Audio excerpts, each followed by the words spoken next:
Hello, everyone out there. Welcome back to BrandsTalk, a show to help you develop and grow your brand in a more authentic and sustainable way, locally and globally. Whether it's your personal brand or company brand, your product or service level brand. Learn from thought leaders from different parts of the world, from CEOs, business owners, managers, experts who tell their brand stories and share their valuable first-hand insights. My name is Brigitte Bojkowszky. I'm the founder and owner of Brigitte Brands, a branding strategy boutique offering online courses, workshops, one-on-one exclusive coaching.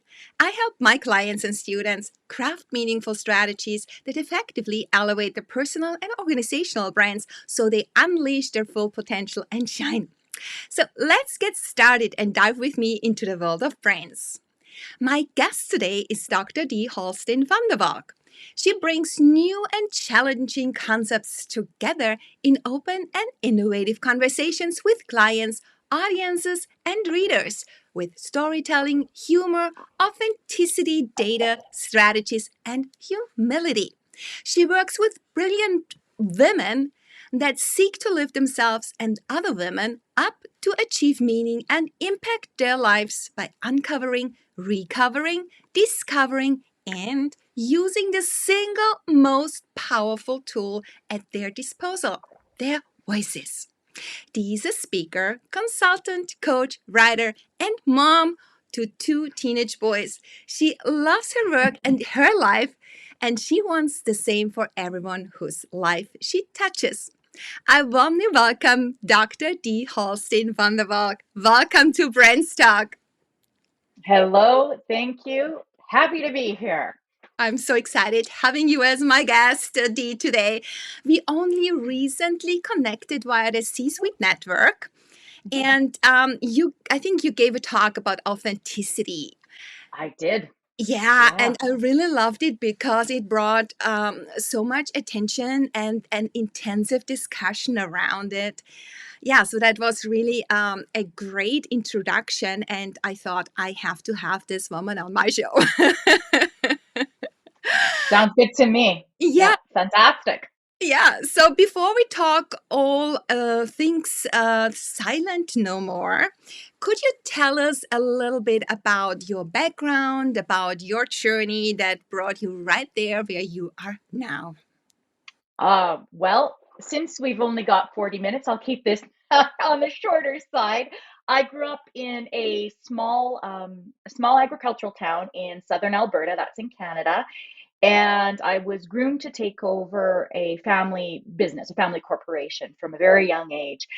Except for I had different ideas about where I wanted to live and what I wanted to do. And so off I went to university. I majored in theater. I became a theater director and a writer and a performer. So Shakespeare and all that good stuff.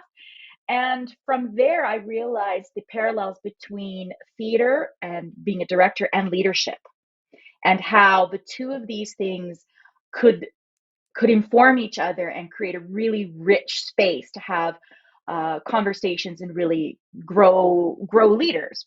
So I took that. I ended up becoming a professor. I went off and did my PhD, and all the way through all of this, it's just about 30 years now.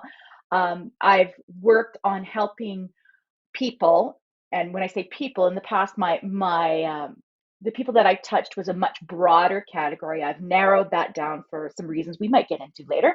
Um, but people figure out what's on the inside that they want to share on the outside, and how to do that in a way that makes people sit up and pay attention.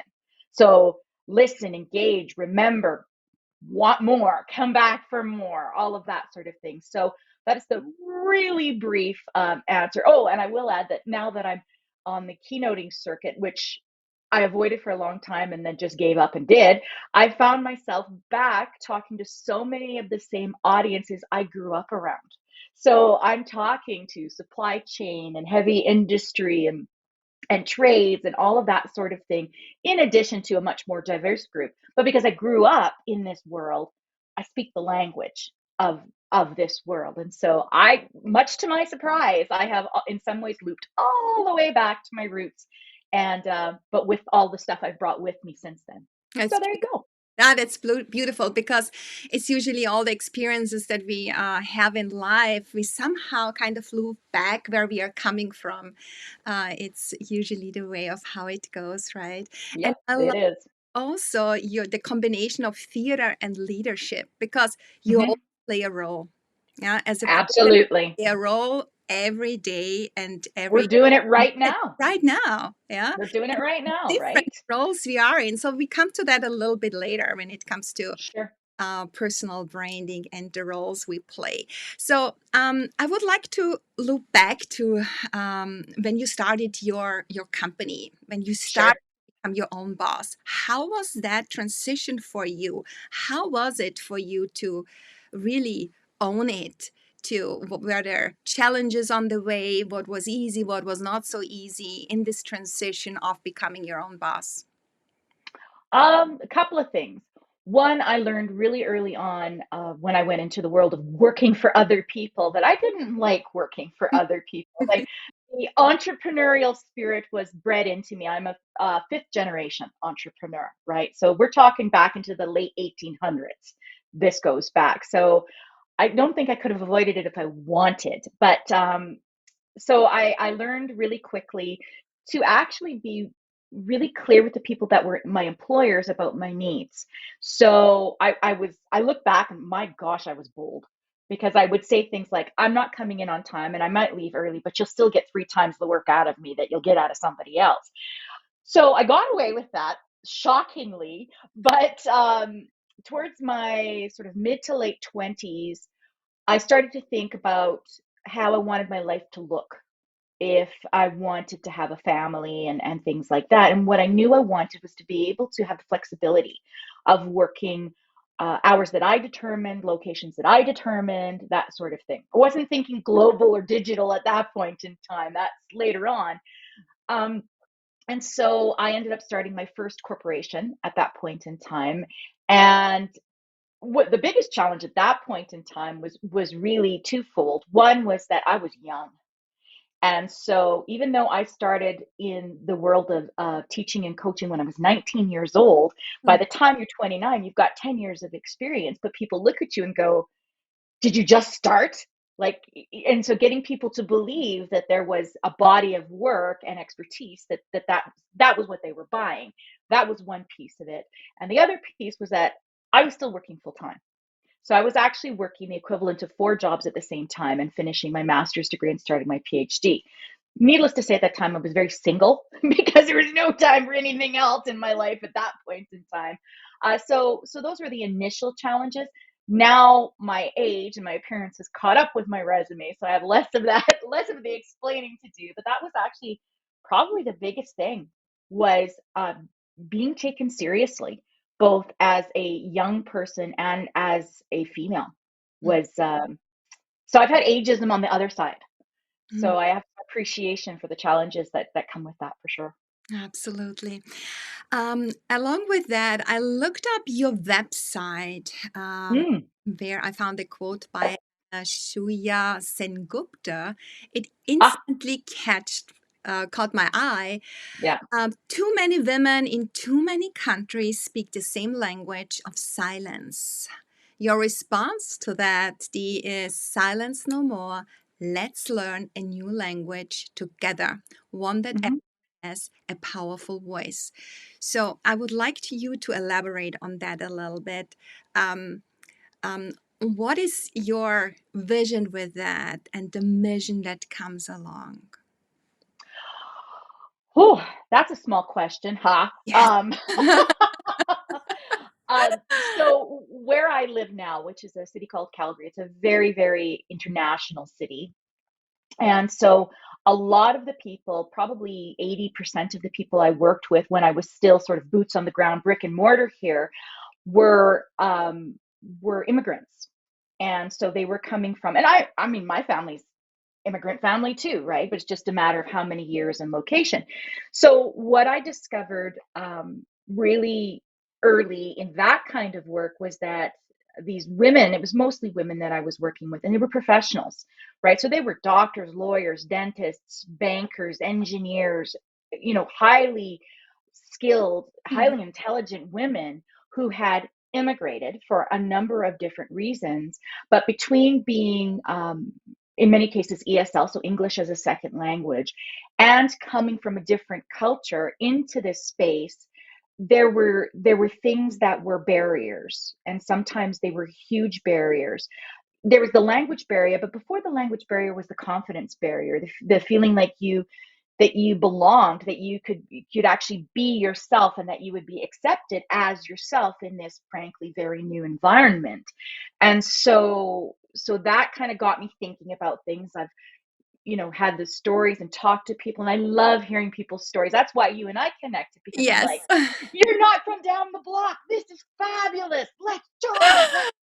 So I from the word go, from the time I was little, that has been Mhm. seeing the world through other people's eyes is something I adore. So I got to hear all of these stories, but the interesting thing was the stories I was hearing from these women that came from elsewhere were the same stories that were being shared by, born in Canada or born in North America women behind closed doors.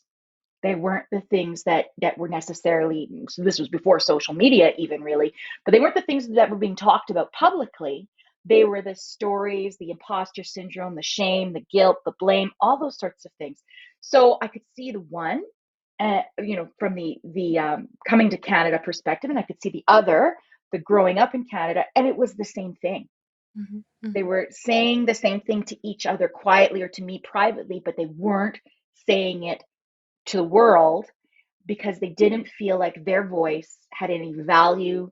They didn't feel like anybody would listen. They didn't think that they were good enough at speaking. Sometimes it was, I don't have the right words, or people will think I'm stupid, or I always get cut off, or I get told to be quiet because I'm a woman and I should just be glad to be at the table, never mind anything else. Mhm. And then when I moved into a global space and I started to build out from there, I started to talk to women all over the world, right? Literally, that were living all over the world. So whether that was Egypt or Saudi Arabia or Kenya or China or, all over the US, all over Europe, exactly the same conversations were happening again in this space. And so my answer to that was enough, enough. Somebody has to take the first step. Somebody has to basically throw themselves out there under the bus and take the risk that there's more to this and that we can change things, but we cannot change things alone. One person can't, but many people whose voices are being heard simultaneously in the various ways that they're sharing, that can be heard. It gets loud enough, you can't ignore it anymore. Mhm. So that's kind of the framework. Yeah. So, what's your methodology? How do you teach that? So, in what ways do you offer your services, basically? Okay, well, there's at least two answers to that question. Mhm. So, one answer is the mindset piece, because so much of what we have to face is the mindset of ourselves and how we perceive ourselves in the larger cultural spaces we find ourselves, right? Mhm. So many people that work on sort of empowering speaking and technical, like public speaking and all of that, they just jump right to this is how you present yourself on stage, this is how you gesture, this is what you wear, all of which is important, but that's a mask, Yeah. But right? It's what's inside, right? And so what we have to do is we have to figure out, what do you care about? What do you believe in? What matters to you? If you were to look, years out from now and you were to write your obituary, what do you want it to say? And where is the gap between right now and that? And how are you going to get there? Right? So we have to kind of do that deep work, and that is not something that people in general, women in specific, get the opportunity to do, right? That space and that time and that non-judgment. Your story is your story. I've got no right to judge who you are, the choices you've made, the path that you're taking. That's not what I do. I hold that space. I ask the questions. I point you towards resources. I'm there to support that journey. And given my background, I have all kinds of things at my disposal, whether that's leadership theory or neuroscience or pedagogy, how people learn, how people process, confidence, all of that sort of stuff. So that's that piece. And then the other piece is the technical piece. Yes, you've done the mindset work and you're ready to do it, but I also bring that now this is how you do it. Mm-hmm. Okay, you're ready to do it, but now this is how you actually make this happen. Because too often you either are dealing with somebody who will just teach you the action or they'll teach you the mindset, but they won't teach you or guide you or walk with you the journey, the whole journey. And Mm-hmm. it is a journey. Anybody looking for a quick fix, I'm not the person because that's not how humans are. We're just not built like that. So whether that's, I'm going in and I'm doing a keynote, which I do a ton of, and I bring the stories and I bring the research and the theory and all these sorts of things because just that little bit of knowledge is powerful. Oh, I'm not alone. Oh, I'm not imagining things. This actually really is happening, and I'm not crazy. And that's one thing that a lot of women have, that sort of doubt in the I'm just making this up, I'm making this worse, I'm making this into something it isn't, all of those sorts of narratives we have going on. So, I bring the same model into consulting or facilitating or whatever, the knowledge, the stories, the baby steps. We'll just try a little of this. Now we'll try a little more of this. So the stretch, right? So moving towards a stretch, what's the stretch for you? Okay. What's the next stretch for you? So it just depends on the nature of the relationship that we're having, whether it's one-on-one or a large group, but I still follow the same trajectory all of the time, from the mindset work through to, okay, that's lovely, now what? Mm-hmm. Mm-hmm. So that's the methodology, if you will. It's kind Yeah. of a couple mashed together. Yeah, so this now what you have mentioned right now, because Hmm. I would like to elaborate on that a little bit. Hmm. You gave Sure. talks. There was the one on imposter syndrome and other Yep. lies we tell ourselves. And Hmm. there was this other talk, the psychologically safe disruptive thinking. Is this Yeah. about the what?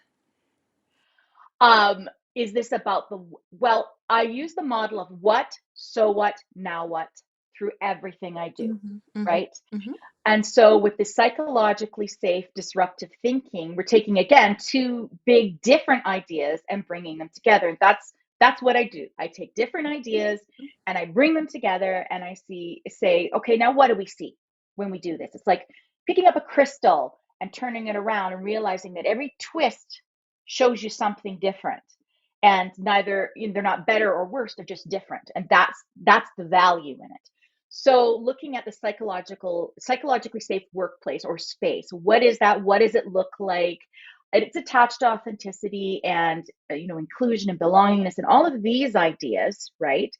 But looking at this idea of disruptive thinking, and I want to put a caveat in here, just put a pin in this right now, that when I'm talking about disruptive thinking, I am not talking about the type of disruptive thinking that goes into management theory where we're looking at a completely disruptive idea. So I'm not using the language like that. What I'm talking about when I use that language is the idea that you can step into that space and say, this is what everybody else sees, but this is what I see.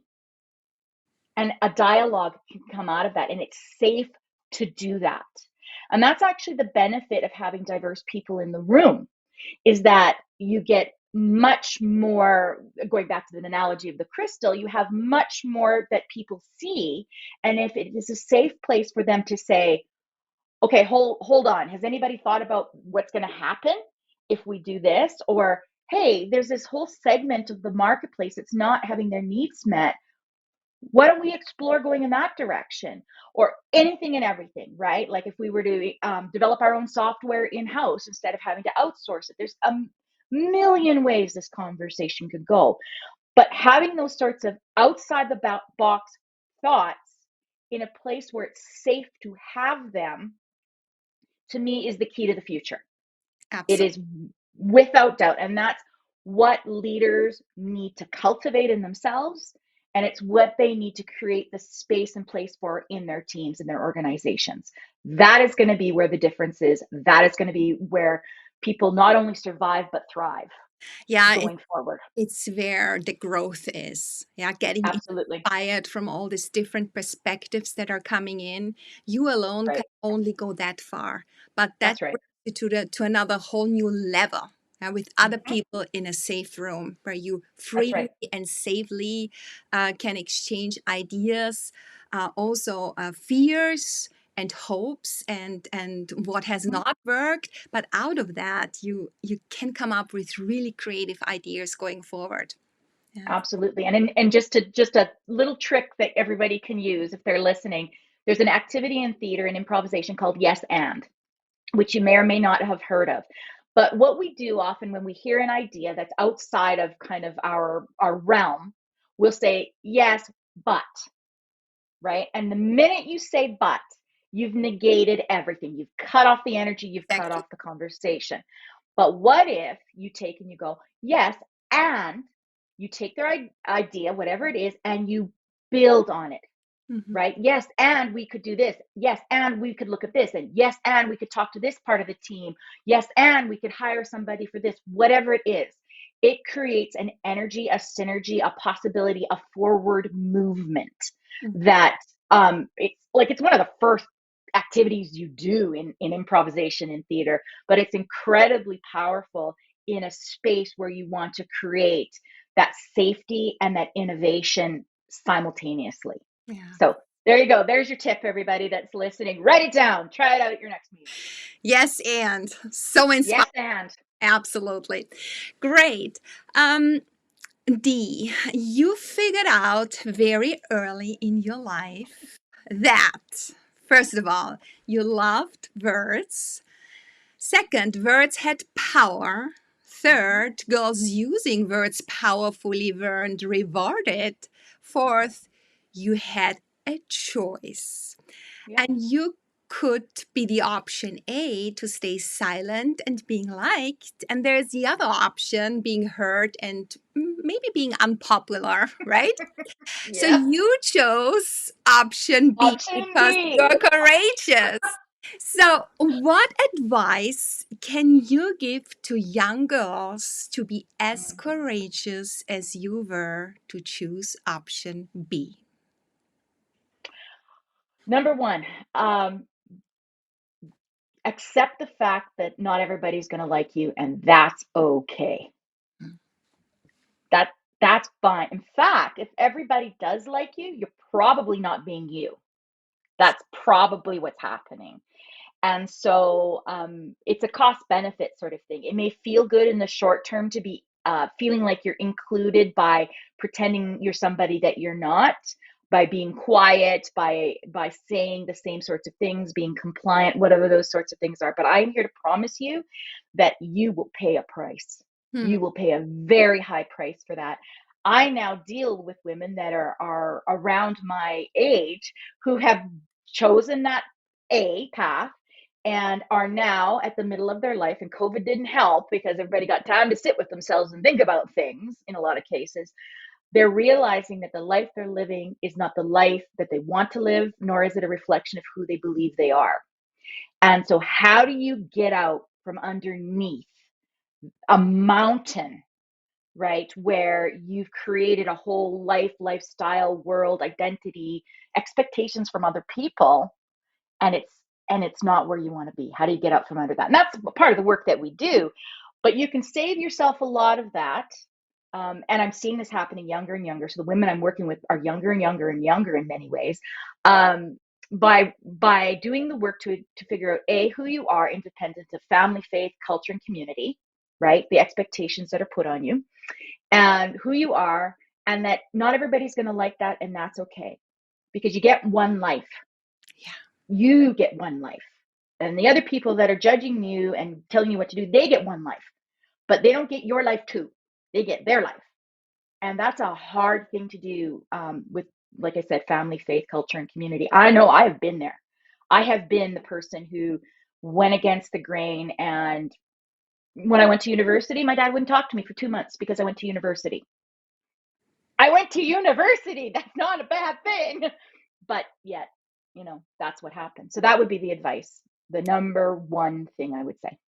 Thank you so much. I had Mhm. similar experiences when I, yeah, communicated as a flight attendant. I want to stop flying and start studying as a student. So yeah, I can relate to that. Very, very Mhm.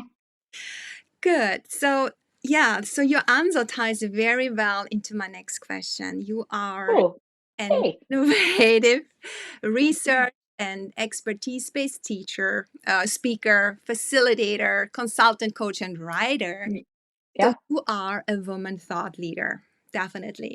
Yeah. And you are an authentic personal brand with a powerful voice. So, Dee, my question to you now, what does it mean to be a personal brand? Uh, I've thought a lot about this question, actually. And to me, it seems like a really simplistic answer, but I walk the talk, Yeah. right? That's that's what it comes down to for me. It's not stuff I say or put on my website or put into social media because I'm trying to get people to like me, or because I'm trying to close a sale. I'm trying to convert somebody to something. What you see is what you get.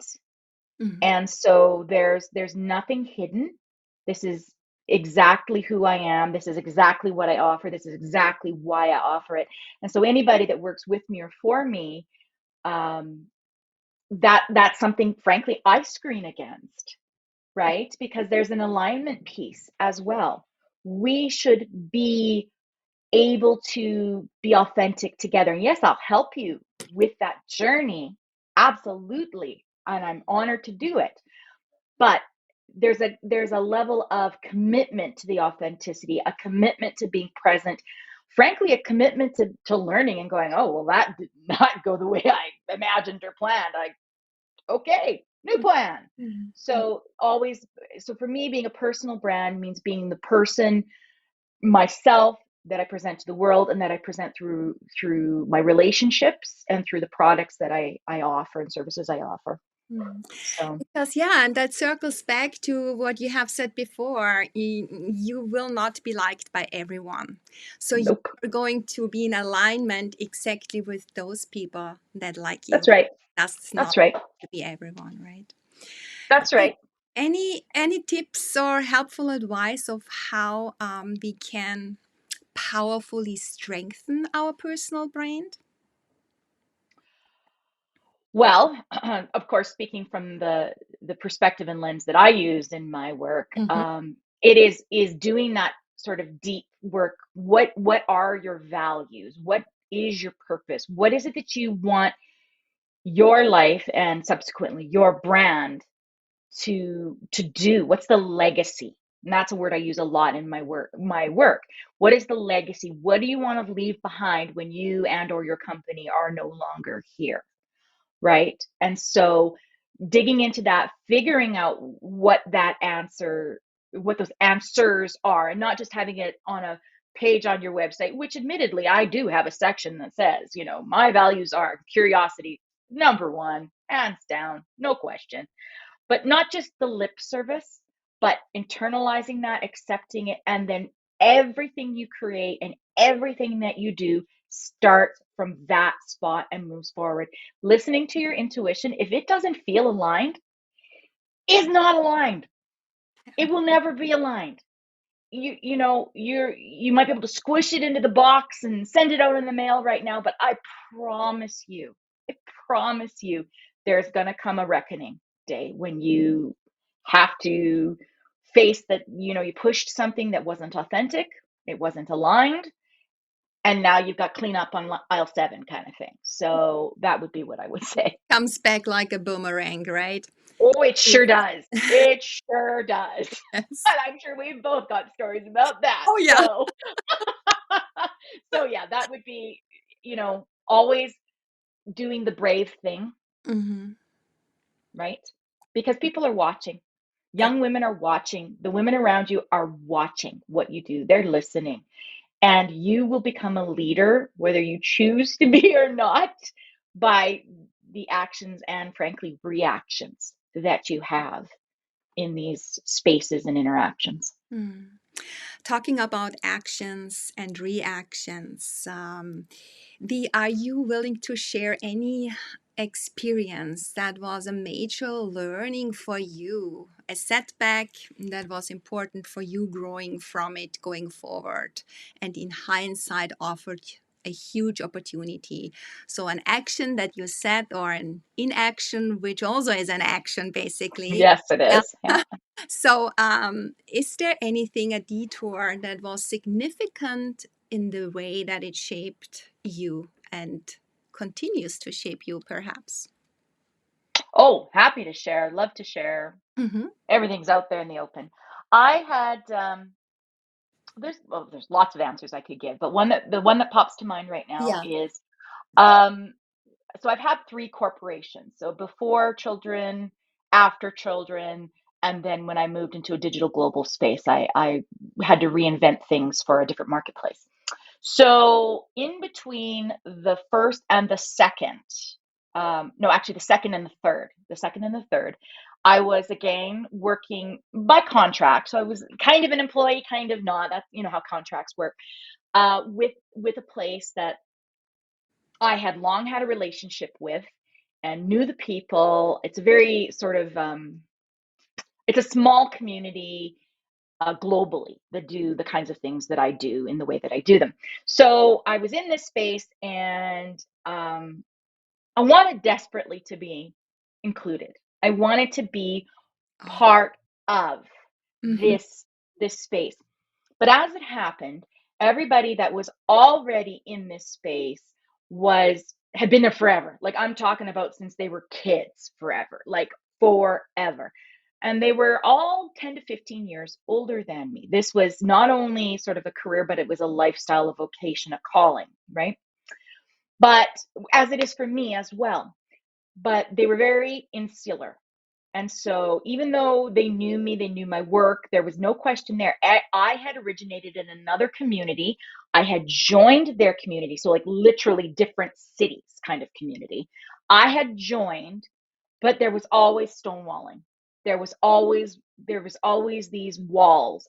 And I would put ideas forward, and all of a sudden they'd show up on somebody else's roster, right? It'd be their course, it would be their innovation, and at first I was gracious about it, like, okay, well, maybe there's a reason, or maybe they had the same idea, but pretty soon it was pretty obvious there was something going on there. And even though I was included and they got value out of my inclusion, I didn't get meeting invitations. I didn't get social invitations. I didn't get opportunities to develop new products or courses. Um, and it was very clear that that wasn't going to change. Mm-hmm. Both because I didn't share the history, but at the same time, I didn't share the oh, this will sound terrible, the worshipfulness I should have for the model and the leadership structure, right? I just looked at the world differently. And so it came down to the conversation. It was a very honest conversation where um they were saying, what would you like to do, and where would you like to, all of those sorts of things. And I'd had this conversation before. So I said, well, you know what, I'm going to be honest with you. There's really no point in us having this conversation. Why is that? Well, because we've had it before. And the reality is, I'm 10, 15 years younger than everybody else here. And it's not until people die that I'm going to get a shot at Mm. any of this. And that, by my math, is like when I'm 80 or 85. And I'm really not willing to Wait, stick that's up. around for that long. They were shocked and horrified, and all of the things you might imagine. Um, Sometimes the truth has that effect. And I said, so, it's all the same to you. I'm going to go my own way because, frankly, I'm already doing it all on my own anyways. Might as well make it official. And the part I left out was, and not line your pockets in the process. So that was the moment where I realized that it doesn't matter how good you are at your job and how well you play in the sandbox. Sometimes the smartest choice is to leave. Mhm. And you can leave with an open heart, and you can leave with a, well, learn some stuff from that and move forward. And it doesn't have to be, it's not because I wasn't good enough, it wasn't because I didn't offer value or that I didn't try. It just wasn't the right place.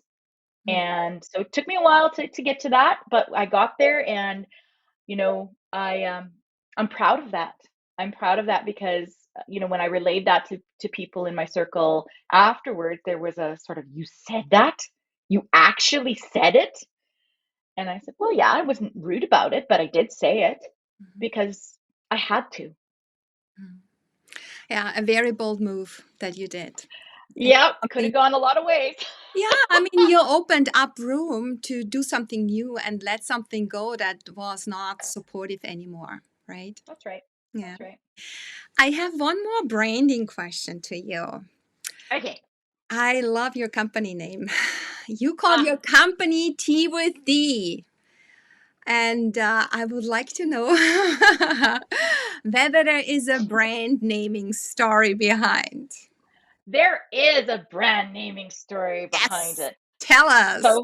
So first of all, just to be clear, it's TEE, not TEA, although I did have to purchase all the domains so that if people were spelling it wrong, it would get routed to me. Actually, the original company name was called The Eloquence Equation. So I was looking at the personal, the professional, and the performative, which is what I've outlined in our conversation today. But in Canada, fairly recently, they went through a whole trademark sort of consolidation process. So we went from having like 250 different types of spots you could be in for trademarking Mhm. to like 46. And so in that process, everything that had to do with coaching, writing, performing, anything like that got lumped into one box. Okay. So I had all the I had all, rookie mistake, everyone. Take notes. I had gone ahead with the branding. I'd gone ahead with all of the logo creation, all of that sort of thing, um, under the assumption, and you know what they say about assumptions, but under the assumption that all would be well.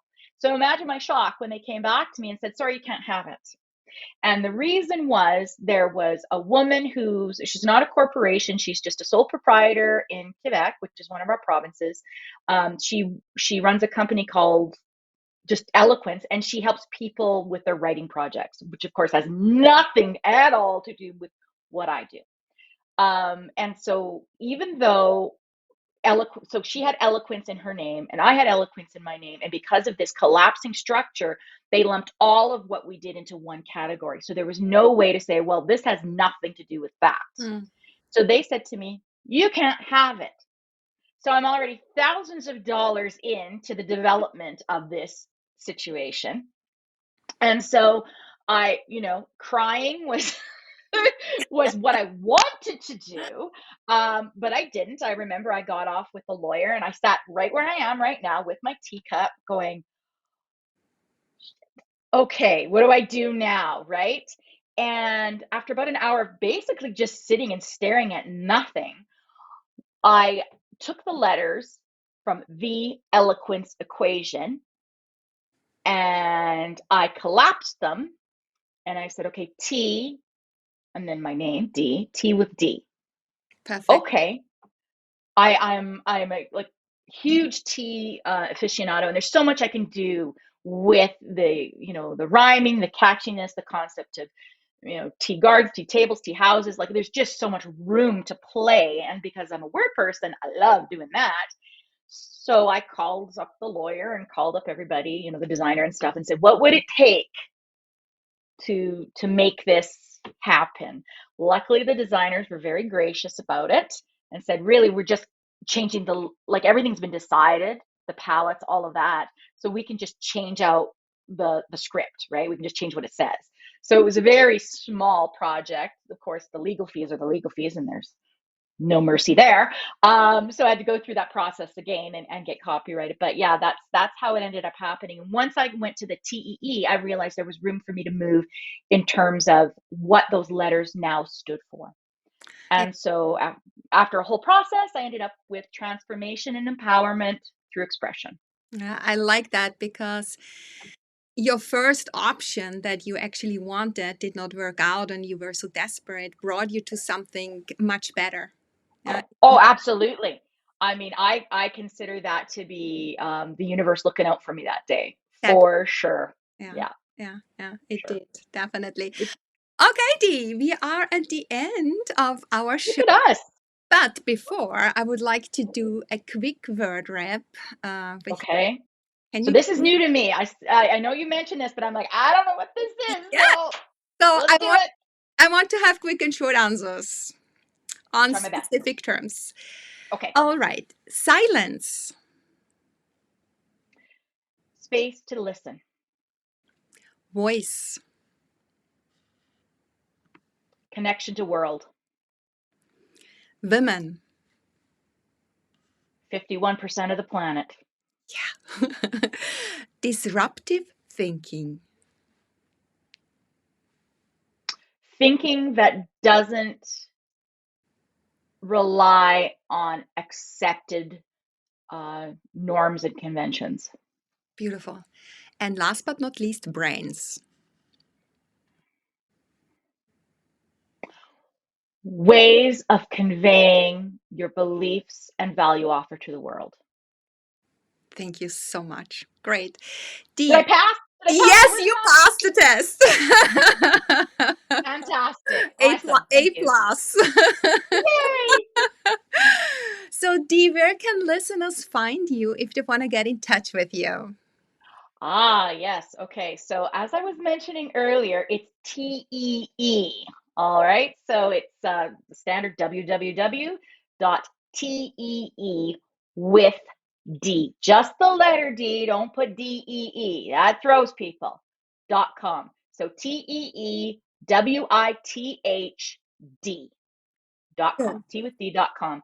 You can also find me on LinkedIn. I'm very active there. Very active there. And I might revive my Instagram later this year, but don't go looking for me there because Instagram and I had a breakup. And I do have a presence on Facebook, but I don't spend as much time as I ought to. So LinkedIn and my website will give you everything you need, including a way to contact me if that's what you want. Okay, thank you so much. Yeah, You're Dee, welcome. thank you for being my guest today on BrandsTalk. My pleasure. Yeah, it was my pleasure. And I think also the pleasure of all of our listeners to learn about no more being silent and about how we can uncover, recover, discover, and use the single most powerful tool at our disposal, our voice. Thank you, Dee. Thank you so much. My absolute pleasure. Take care. Thank you all for joining BrandsTalk today, and please give it your social love and leave your comments below. Did you know you can also listen to this show as a podcast on your go? Just follow BrandsTalk on your favorite platform. And if you're interested in learning more about my services, head over to my website, brigittebrands.com.